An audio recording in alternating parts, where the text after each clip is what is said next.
আসসালামু আলাইকুম, welcome back to my channel. আজ আমি আপনাদের সঙ্গে শেয়ার করব সকাল বিকেলের নাস্তায় মোগলাই পরোটা। আশা করি আজকের রেসিপিটা আপনাদের কাছে অনেক বেশি ভালো লাগবে। এই মোগলাই পরোটা ছোট বড় সবাই খুব বেশি পছন্দ করে। তো আজকে আমি সেই সহজ রেসিপিটি করে দেখানোর চেষ্টা করব। তাহলে চলুন আর কথা নয়, ঝটপট দেখে নেই মোগলাই পরোটার রেসিপিটি।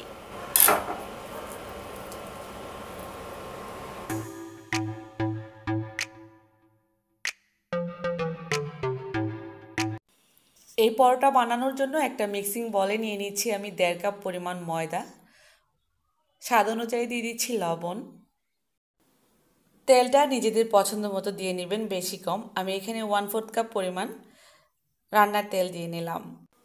এবার ময়দার সঙ্গে ভালো করে তেলটাকে মিশিয়ে ময়দাটাকে একেবারে ঝুরঝুরি করে নেব। এই যে দেখে নিশ্চয়ই বুঝতে পারতেছেন ময়দাটা খুব সুন্দরভাবে তেলের সঙ্গে মিশে গিয়েছে। একটু সময় নিয়ে কাজটা করতে হবে। এখন নর্মাল ঠান্ডা পানি দিয়ে আমি একটা ডো তৈরি করে নেব। পানিটা অল্প অল্প করে দেব। 1.5 কাপ ময়দার জন্য যে পরিমাণে পানি লাগবে আপনাদের সেই পরিমাণে দিয়ে নেবেন। একটা ডো তৈরি করে নিলেই হবে।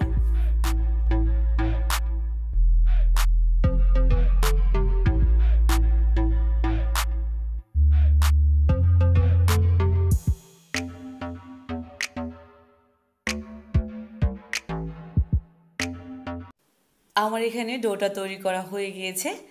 এখন আমি একটা ভেজা তাওয়াল দিয়ে এটাকে 10 মিনিটের জন্য রেস্টে রেখে দেব। 10 মিনিট পর এসে পরোটাগুলো বানিয়ে নেব। ফিরে এলাম 10 মিনিট পর। ডোটা কিন্তু খুবই সফট হয়েছে।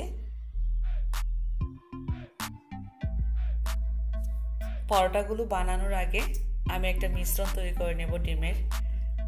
যেহেতু মোগলাই পরোটা বানাবো, পরোটার ভিতরের জন্য আমি পুরটাকে রেডি করে নিচ্ছি। পেঁয়াজ, ধনিয়া পাতা, কাঁচামরিচ কুচি করে কেটে নিলাম। এখানে 3টা ডিম দিয়ে দিচ্ছি। আমি 4টা ছোট সাইজের মোগলাই পরোটা বানাবো, সেই অনুপাতে 3টা ডিম দিলাম। স্বাদ অনুযায়ী লবণ দিয়ে দিচ্ছি। 2 চিমটি পরিমাণ গোলমরিচের গুঁড়া দিয়ে দিলাম। এতে করে সুন্দর একটা ফ্লেভার আসবে এই মোগলাই পরোটার ভেতরে।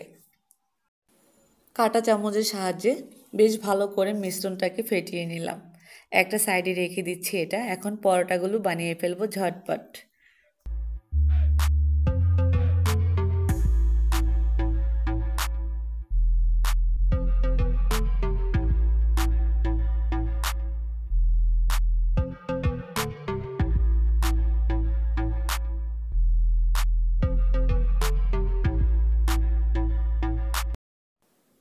চারটা শেপ বের করে নিলাম, 4টা পরোটা হবে।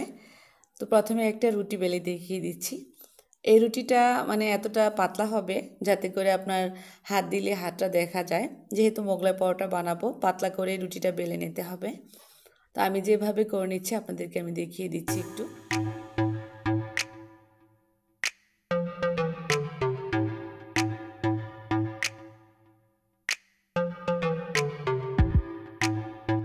এই যে একটা রুটি বেলা হয়ে গেল, আর কেমন পাতলা হয়েছে দেখে নিশ্চয়ই বুঝতে পারতেছেন। আপনি এই সাইডে ধরলে হাতটা দেখা যাবে, এমন পাতলা হবে। ডিমের মিশ্রণ থেকে আমি পরিমাণ মতো দিয়ে দিচ্ছি পরোটার ভেতরে ডিম। তারপর এভাবে করে ভাঁজটা দিতে হবে। মোগলাই পরোটার ভাঁজ আমরা সবাই জানি, খুব দ্রুত এই কাজটা করতে হবে। আর পরোটাগুলো বানিয়ে কিন্তু সঙ্গে সঙ্গে ভেজে নিতে হবে তেলে। রেখে দিলে এটা পরবর্তীতে ভাজতে কষ্ট হবে। এভাবে 2 সাইডে ধরে তারপর গরম তেলে দিয়ে দিতে হবে। আমি এদিক থেকে তেল প্যানে বসিয়ে রেখেছিলাম একেবারেই লো হিটে। অবশ্যই মিডিয়াম টু লো ফ্লেমে রেখে তেলটাকে গরম করে নিতে হবে এবং পরোটাগুলো ভাজতে হবে। একটা করে পরোটা বানাবো, তারপর এভাবে করেই ভেজে নেব।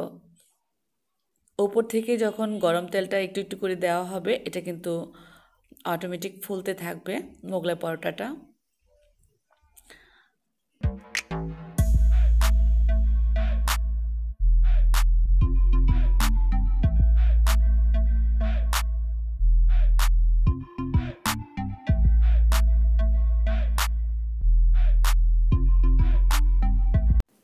কত সুন্দর হয়েছে টুসটুসে ফুলে আমার এখানে মোগলাই পরোটাগুলো। কেন এমন ফুলেছে? যেহেতু আমরা ঘরোয়া পদ্ধতিতে বানিয়েছি ছোট ছোট সাইজের, আর যত্ন সহকারে ঘরের জিনিসগুলো বানালে এমনিতেই অনেক বেশি মজার হয় আর দেখতেও সুন্দর হয়। সবগুলো পরোটা একইভাবে আমি ভেজে নিলাম। আর আপনাদের কাছে রিকোয়েস্ট করব, যারা আমার চ্যানেলে নতুন এখনও চ্যানেলটাকে সাবস্ক্রাইব করেন নাই, প্লিজ সাবস্ক্রাইব করে রাখবেন। সাবস্ক্রাইব করে পাশে থাকা বেল আইকনটাতে ক্লিক করবেন। আমার নিত্য নতুন রেসিপিগুলো দেখতে হলে সাবস্ক্রাইব করার পর বেল আইকনটাতে ক্লিক করতে হবে। আর এখানে সবগুলো পরোটা হয়ে গিয়েছে। আর কতটা মানে সুন্দর হয়েছে দেখতে, পরোটাগুলো দেখে নিশ্চয়ই বুঝতে পারতেছেন। এটা খেতেও অনেক বেশি মজা। একজন একটা খেলেই পেট ভরে যাবে এমন একটা পরোটা রেসিপি। এই পরোটাগুলো টমেটো কেচাপের সঙ্গে বা সসের সঙ্গে খেতে দারুণ লাগে।